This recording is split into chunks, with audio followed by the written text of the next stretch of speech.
सभी विद्यार्थियों का हार्दिक स्वागत, हार्दिक अभिनंदन। प्रिय विद्यार्थियों, जैसा कि आप देख रहे हैं, आपके सामने टाइटल है कम तैयारी के बावजूद अधिक अंक कैसे। कम तैयारी है, फिर भी हम अधिक अंक है वो कैसे प्राप्त कर पाते हैं, इसके बारे में हम आज पढ़ेंगे और ये बहुत ही इंपॉर्टेंट है।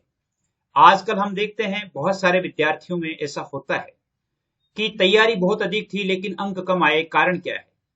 तो उसमें क्या कारण है, हम 3 बिंदुओं पर बात करेंगे। वो कौन कौन से 3 बिंदु है, उन 3 बिंदुओं पर हम बात करेंगे। और वो 3 बिंदु हैं आपके ये। सबसे पहले, कम तैयारी के बावजूद भी अधिक अंक कैसे आए। प्रश्न पत्र को हल करने में क्या तकनीक अपनाएं। प्रश्न पत्र को हल करते समय हमें क्या सावधानियां रखें। विद्यार्थियों के लिए जहां तक मेरा अनुभव है, उस अनुभव के आधार पर आपको कुछ जो एग्जाम टिप्स है वो देने का प्रयास करूंगा। बहुत सारे विद्यार्थी कह रहे थे कि हमारे लिए एक मोटिवेशनल वीडियो बनाए। तो मैं ये समझता हूं कि कोई भी विद्यार्थी कम नहीं है, कोई भी विद्यार्थी कम नहीं है। अर्थात जो विद्यार्थी है वो सभी बराबर हैं, सभी का दिमाग बराबर है, बराबर है। अब दो विद्यार्थी एक साथ पढ़ रहे हैं और दोनों विद्यार्थियों में एक साथ पढ़ते पढ़ते एक आपसे कम होशियार है, फिर भी उसके अंक ज्यादा आ जाते हैं, यानी 2 4 5 7 नंबरों का फर्क रह जाता है। क्या कारण है? कुछ विद्यार्थी बहुत इंटेलिजेंट होते हुए भी अपनी जो इच्छा होती है या उसने जितने अंक का अर्थात उसने जितने अंक निश्चित किए हैं कि मेरे इस पेपर में इतने नंबर आ जाएंगे, फिर भी उनके नंबर नहीं आते। जैसे 100 अंकों का पेपर है और उसने निश्चित किया है कि मेरे इसमें से 85 अंक आएंगे, लेकिन उसके अंक कितने आ गए? 70 आ गए या 75 आ गए, 10 अंक है वो कम रह गए। अब वो ये संतुष्ट हो जाता है कि हो सकता है अपना कोई प्रश्न गलत हो गया हो। जब वो पेपर देकर के आया था तब उसे पता था कि मेरे पूरे प्रश्न सही है, 85 अंकों के सवाल आएंगे। लेकिन जब उसके 75 अंक आए तो वो संतुष्ट हो गया कि मेरे कोई प्रश्न गलत हो गया। नहीं, आपका कोई प्रश्न गलत नहीं हुआ है। आपके कहीं न कहीं पेपर को हल करते समय कहीं न कहीं गलती रही है। पेपर को हल करते समय आपको जो गलती रह जाती है, उस गलती की वजह से आपके अंक कम आ जाते हैं। आपने देखा होगा कि बाजार में जब कई लोगों को आपने बेचते हुए देखा होगा, अपना सामान बेचते हुए देखा होगा, वो अपने सामान को बताते हैं, उनकी क्वालिटी बताते हैं कि इस सामान में यह है, मतलब जो मुख्य चीजें होती है वो उनको बार बार रिपीट करते हैं, अर्थात बताते हैं लोगों को, जिससे लोगों की ये समझ में आ जाए। लोग विज्ञापन क्यों करते हैं? बहुत सारी कंपनियां जो है वो अपने माल को बेचने के लिए विज्ञापन क्यों करती है? अगर विज्ञापन से फायदा ही नहीं होता है तो वो विज्ञापन क्यों करती है? क्या कारण है उनका विज्ञापन करने का? तो विज्ञापन करने का कारण भी यही है कि उनका माल अनिवार्य रूप से बिके, लोगों के सामने जाए। तो बात यही है कि कम तैयारी के बावजूद भी अधिक अंक, कम से कम आप यानी 10 से 15 अंक तो प्राप्त कर ही सकते हैं। 10 से 15 अंकों का फर्क है वो आप रख सकते हैं यदि आपने इस पेपर में जो मैं बताऊं वो टिप्स यदि आप प्राप्त कर लेते हो, वो टिप्स यदि आप लगाते हो, तो निश्चित रूप से आपके 10 से 15 अंक बढ़ करके आएंगे, ये श्योर है। क्योंकि मैंने जो अनुभव किया है आज तक, उस अनुभव के आधार पर आपको बताता हूं। यानी मैंने भी, जैसे मान लो मैं भी स्टूडेंट था और स्टूडेंट होने के समय बहुत सारी गलतियां भी की थी, और गलतियों से मेरे जो उस्ताद जो थे, मेरे जो गुरु थे, उन गुरुओं ने जो मुझे ज्ञान दिया था कि आपको पेपर अटेंड करते समय इस प्रकार सावधानियां रखनी चाहिए, और मैंने उनके मार्ग का अनुसरण किया। अनुसरण करने पर निश्चित रूप से मेरे फर्क पड़ा और वास्तव में ही मैं संतुष्ट हुआ कि हाँ, वास्तव में मैं जितने अंक का सवाल करके आया था उतने ही अंक मेरे मिले हैं। तो कम तैयारी के बावजूद भी अधिक अंक प्राप्त करें तो इसके लिए हमें क्या करना है?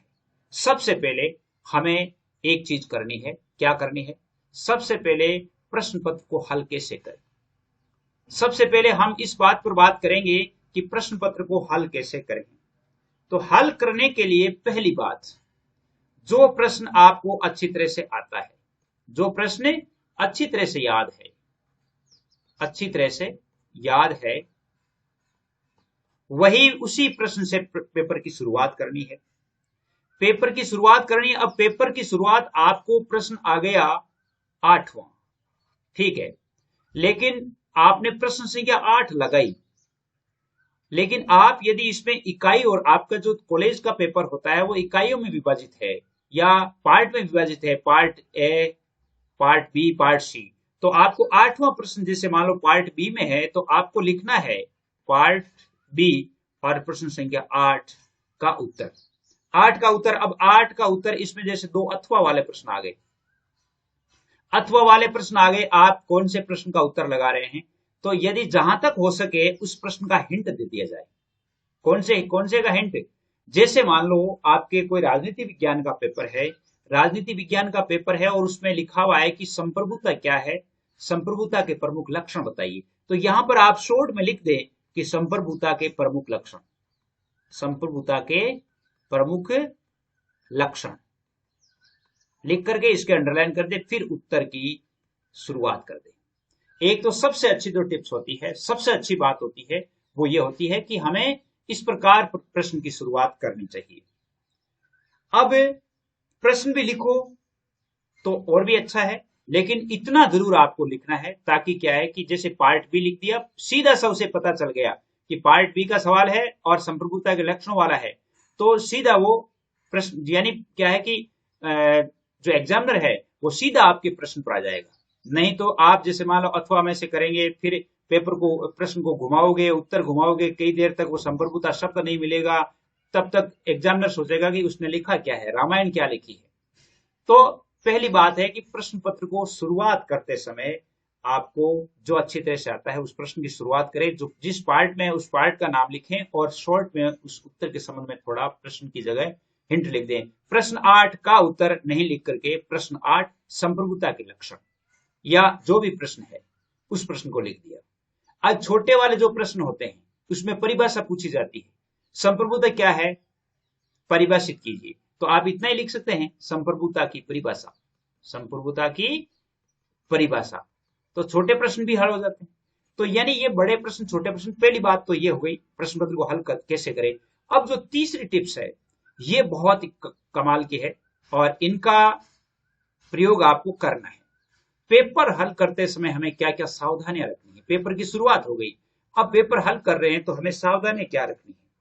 पहली बात तो उत्तर है वो सुपाठ्य अक्षरों में, उत्तर सुपाठ्य अक्षरों में हो। अब सुपाठ्य अक्षरों में होने का मतलब ये नहीं है कि आप उसे सुंदरता से लिखने बैठ जाए। सुपाठ्य का मतलब ये होता है कि वो प्रश्न, जैसे मान लो आपकी राइटिंग सुंदर नहीं है लेकिन एग्जामिनर के वो अक्षर समझ में आने चाहिए, वो सुपाठ्य है, तो एग्जामिनर के समझ में आने वाले अक्षर लिखें। दूसरी बात, उत्तर में कोई काट छांट नहीं करें, कोई तरह की काट छांट नहीं करनी है। जैसे मान लो एक 4 लाइन लिख दी, 4 लाइन लिख करके उसमें ऐसे उल्टा कर दिया, ये गलत है। इससे क्या है कि एग्जामिनर का जो रवैया बदल जाता है, काट छांट नहीं करे। दूसरी बात, उत्तर जो है वो निर्धारित शब्दों में लिखे, जितने शब्दों में उत्तर मांगा गया है उतने ही शब्दों में लिखे, निर्धारित शब्दों में लिखे। अब आप कहेंगे कि जो प्रश्न, जो परीक्षार्थी तैयारी करके नहीं आए हैं, अब उनके लिए बात आ रही है, उनके लिए बात आ रही है कि उनको क्या करना है। भाई तैयारी कम है लेकिन फिर भी आपके नंबर आपको कैसे बढ़ाने हैं, निर्धारित शब्दों में उत्तर लिखना है। अब निर्धारित शब्दों में, जैसे मान लो आपके प्रश्न में 20 शब्दों में पूछा हुआ है तो मैक्सिमम आप 25 शब्द रख सकते हैं, लेकिन ऐसा नहीं कि 40 शब्दों में उत्तर दे दिया, या फिर आपने जैसे 15 शब्द हो गए लेकिन ये नहीं कि आपने 10 शब्दों में उत्तर दे दिया। अब आप जैसे मान लो कोई है 20 शब्दों का प्रश्न है और एक प्रश्न आ गया, कोई भी प्रश्न आ जाता है कि भारत की राजधानी कहां है, तो आप लिखेंगे दिल्ली। क्या ये उसमें 20 शब्द आ गए? नहीं आए। लेकिन यदि आप इसको ये लिखेंगे भारत की राजधानी दिल्ली है, तो कम से कम 15 शब्द है वो इसमें हो जाते हैं और आपका क्राइटेरिया पूरा हो जाता है। तो आपके लिए अच्छा हुआ कि नहीं हुआ। यानी क्या है कि प्रश्न का, जैसे आप दिल्ली नाम लिखेंगे, हालांकि बहुत सारे विद्यार्थी ऐसा करते हैं, क्योंकि जब हम कॉपियां चेक करते हैं तो कॉपियों में ऐसा मिलता है कि केवल नाम लिख दिया दिल्ली, और उसने ये भी नहीं लिखा, प्रश्न भी नहीं लिखा और सीधा नाम लिख दिया दिल्ली, प्रश्न 3 का उत्तर दिल्ली। अब ठीक है, एग्जामिनर नंबर देते हैं, लेकिन ये थोड़ा तरीका जेन्युइन नहीं है। तो आप इस प्रकार लिखें तो अच्छा रहे। वैसे परीक्षार्थी की मर्जी होती है कि वो कैसे लिखें उत्तर प्रश्न और कैसे लिखें, लेकिन एग्जामिनर जो है वो तो अपने नियमों से, अपने स्वभाव से और जो उसे पीछे से नियम आते हैं उसके आधार पर वो चेक करेगा। तो एक ये हो गया। दूसरी बात, तीसरी बात क्या है? तीसरी बात यह है कि आप जब प्रश्नों का उत्तर लिखते हैं तो उत्तर की शुरुआत कहां से करें? उत्तर की शुरुआत। अब उत्तर की शुरुआत जैसे आपने लिखा, ये पूरा पेज है आपका, पेज लिखते लिखते यहां लाइन बच गई, 2 लाइनें बच गई और यहां से आपने प्रश्न की शुरुआत कर दी, तो ये थोड़ा ठीक नहीं है। प्रश्न और उत्तर की शुरुआत लगभग शुरू से करें, ऊपर से करें, ऊपर से करें। अब ऊपर से करें, जैसे मान लो यहाँ 4 लाइन रह जाती है तो यहीं से करें, 4 लाइन रह जाती है तो यहीं से करें, और कम से कम अगर 2 ही लाइन बची है तो आपको उत्तर है वो अगले पेज से शुरू करना चाहिए। और अगले पेज से शुरू कर, कॉपी आपकी इतनी बड़ी आती है कि उस कॉपी में यदि आप निर्धारित शब्दों में लिखते हैं तो अगर आप नीचे ये 2 लाइन छोड़ भी दी तो इससे कोई फर्क नहीं पड़ता, उसमें उत्तर है वो आराम से आ जाते हैं। तो इसमें क्या करना है आपको, उत्तर की शुरुआत है वो लगभग ऊपर से करें, और अगर 4 लाइन रह गई है, 3 लाइन रह गई तो यहीं से करें। 3 लाइन में अगर रह गई, 3 लाइन बहुत होती है, क्योंकि यदि इस प्रकार छोड़ेंगे तब तो ठीक नहीं होगा। मैक्सिमम आप 2 ही लाइन छोड़ सकते हैं, 2 से ज्यादा नहीं। तीसरी लाइन होते ही फिर प्रश्न का उत्तर यहीं से लिखना है। लेकिन प्रश्न का उत्तर लिखते समय, प्रश्न को शुरू करते समय यहां पर हिंट जरूर देना है कि प्रश्न का यह है, और इस प्रश्न जैसे मान लो संप्रभुता है, समानता है, स्वतंत्रता है, जैसे मान लो कौटिल्य द्वारा निर्धारित सप्तांग है, कोई भी शब्द है या कोई भी उत्तर है तो उसका थोड़ा सा हिंट दे दे और वहां से शुरुआत कर दे। हो गई बात। इसके बाद आपको क्या करना है, विशेष बिंदुओं को रेखांकित करना। ये बहुत अच्छी बात है। विशेष जो बिंदु होते हैं, अभी मैंने आपको विज्ञापन का उत्तर दिया था, विज्ञापन क्यों करते हैं भाई, अपने विशेष बिंदु होते हैं उसके नीचे अपन ने अंडरलाइन कर दी, अंडरलाइन करने पर क्या होता है, एग्जामिनर का ध्यान सीधा आपके उस विशेष बात पे जाता है, और उस बिंदु से संबंधित जो विशेष बात होती है वो आपने लिख दी है तो एकदम पूरा क्लियर, यानी पूरे नंबर होने चाहिए, उतने नंबर जाते हैं। तो विशेष बिंदुओं को रेखांकित करना है, विशेष बिंदुओं को रेखांकित करना है। ये सभी प्रकार की एग्जाम्स के लिए हैं, ऐसा नहीं है कि आर्ट्स के लिए, आर्ट्स है, साइंस है, कॉमर्स है, चाहे कोई भी है, चाहे 12th बोर्ड का विद्यार्थी है, चाहे वो कॉलेज का विद्यार्थी है, सभी के लिए निश्चित है। एक अलग बात कि आपको और क्या करना है, इसके अलावा आपको क्या करना है, इसके अलावा आपको करना है कि जैसे उत्तर पुस्तिका में कोई काट छांट नहीं करनी है। इसके अलावा आपको उत्तर पुस्तिका में जो आपके रोल नंबर या आवश्यक जो प्रविष्टियां होती है, जैसे रोल नंबर लिखना है, दिनांक लिखना है, अगर कोई सब्जेक्ट का नाम पूछा हुआ है सब्जेक्ट का नाम लिखना है, रोल नंबर लिखना है। इसके अलावा आप अपनी कॉपी में उत्तर लिखेंगे। ये जो है, इनके अलावा आप किसी प्रकार का कोई हिंट नहीं लिखे, कोई अलग वाक्य नहीं लिखे, इस प्रकार का वाक्य नहीं लिखे, अपना रोल नंबर नहीं, अपना मोबाइल नंबर नहीं लिखे, अपना मोबाइल नंबर नहीं लिखे।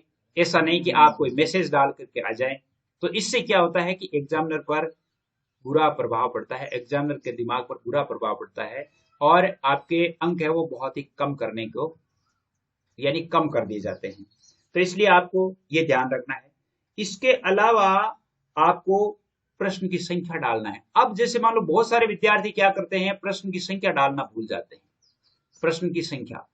अब प्रश्न कौन सा है, 10वां है, आपने यहां लिख दिया प्रश्न का उत्तर। अब कौन से प्रश्न का उत्तर है, ये 10वें का है, 5वें का है, 6ठे का है, कौन सा है, ये नहीं लिखा, इसका मतलब है कि आपने वो थोड़ी गलती कर दी है। तो इसलिए आपको प्रश्न की संख्या डालना बहुत ही जरूरी है।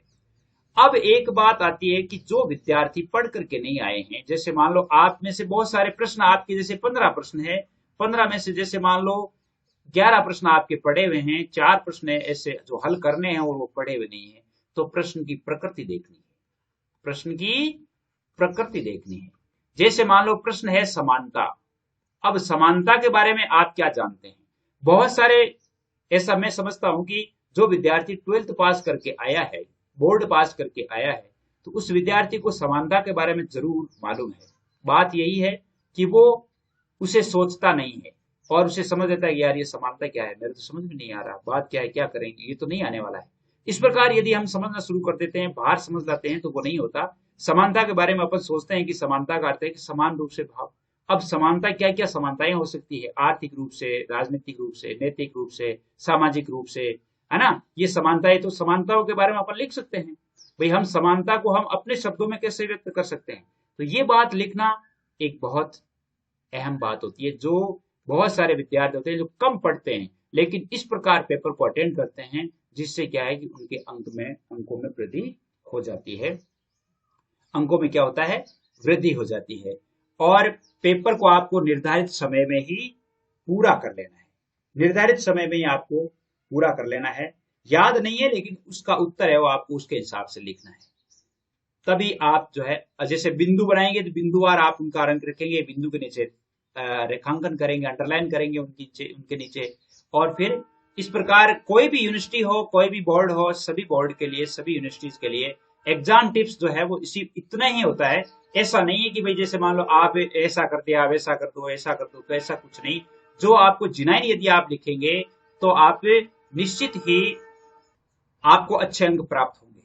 उम्मीद करता हूं कि आप मेरी बात को समझ पाए हैं, और यदि आपको अच्छा लगा तो इसी प्रकार आप जरूर बताइएगा। अपने चैनल पर जितने भी जो वीडियोस हैं उनके लिंक है वो आपको यानी प्ले लिस्ट में मिल जाते हैं।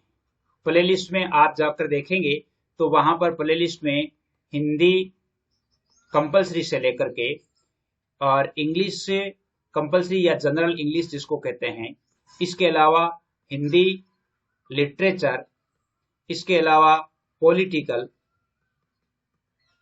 इसके अलावा आपको मिलेगा हिस्ट्री और जियोग्राफी।